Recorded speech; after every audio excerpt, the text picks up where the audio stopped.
बचपन से ही जानवरों से प्यार था हमें। हमें जो भी कोई एनिमल या कोई भी बर्ड हमें मिला करता था, हम उसको लाकर उसकी जो जो भी कर सकते थे हेल्प किया करते थे।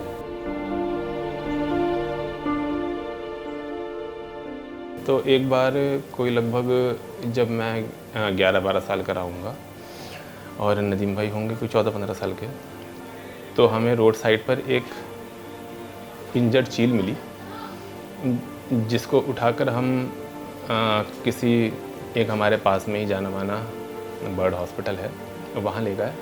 तो उन्होंने उसको ट्रीटमेंट करने से मना कर दिया कि ये एक नॉन वेज बर्ड है।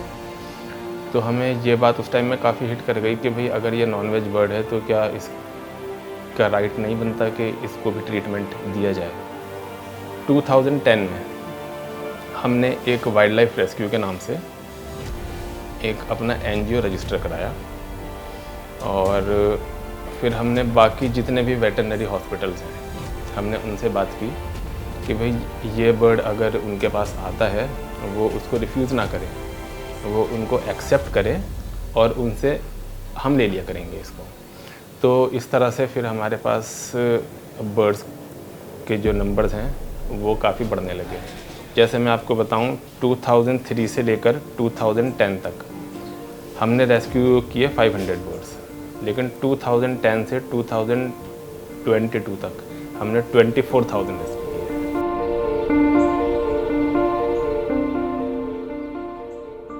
जैसे क्लाइमेट चेंज की वजह से, जैसे इस टाइम आपको मैं बताऊं, इस ईयर जो in the month of April and May इसमें हीट वेव बहुत ज़्यादा रही है, जिस वजह से हमारे पास डिहाइड्रेशन के केसेस जो एवरेज आते हैं उससे लगभग डबल आए हैं और इनका जो डेथ रेट हमने देखा है वो लगभग 3 टाइम से 4 टाइम रहा है। I got very interested in the brothers because they have a kind of philosophical disposition towards climate change that marked me, that felt to me to be very refreshing and different, because it's not like, you know, a lot of environmental discourse is either saddled with a kind of sentimentalism, or it has a kind of bleak gloom and doom sort of narrative towards the inevitable apocalypse that we're all heading towards. And the brothers, of course, they have the kind of front row seats to the apocalypse, so to say. They're literally treating birds falling off the sky. Yeah. But they have a kind of wry resilience, you know, they have a kind of put your head down and get on with the work sort of a thing, which felt very refreshing to me. पतंगबाजी से मैं आपको बताऊं कम से कम 25 से 30 हज़ार birds every year उनकी death होती है सिर्फ काइट फ्लाइंग से।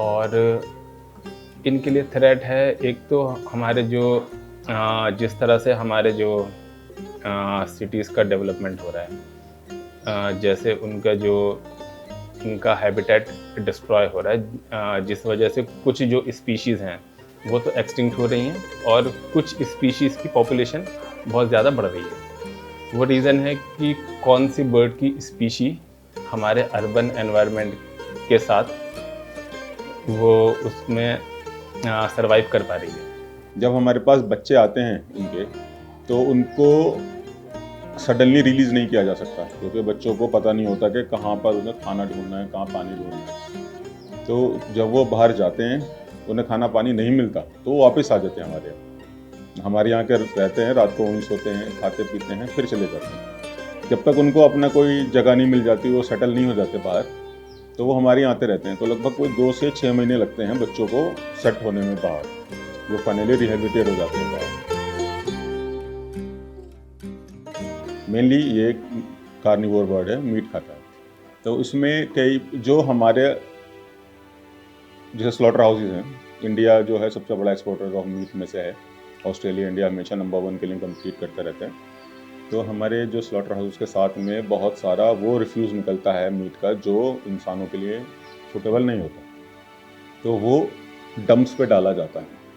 वो पड़े पड़े वहाँ सड़ता रहता अगर ये पक्षी नहीं होता। ये आकर उसे खाते हैं और काफ़ी समझिए एक तरीके से ये हमारी बीमारियों को फैलने से बचाते हैं।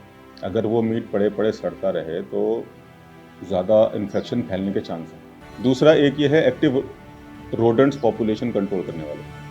चूहों की हंटिंग करते हैं ये हो गए चीले या फिर हो गए आउल्स, उल्लू जो रात को निकलते हैं, वो बहुत एफिशिएंट हंटर होते हैं चूहों के।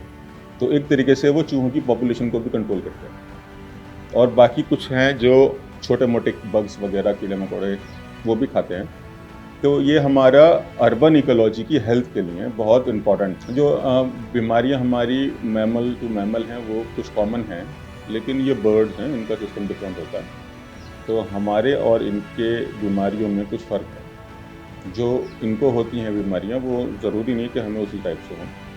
और दूसरी बात, जब हम इनको ट्रीट करते हैं प्रॉपर पीपीई यूज़ करते हैं, ग्लव्स, मास्क, जो हमें प्रोटेक्शन लेना होता है वो हम लेते हैं।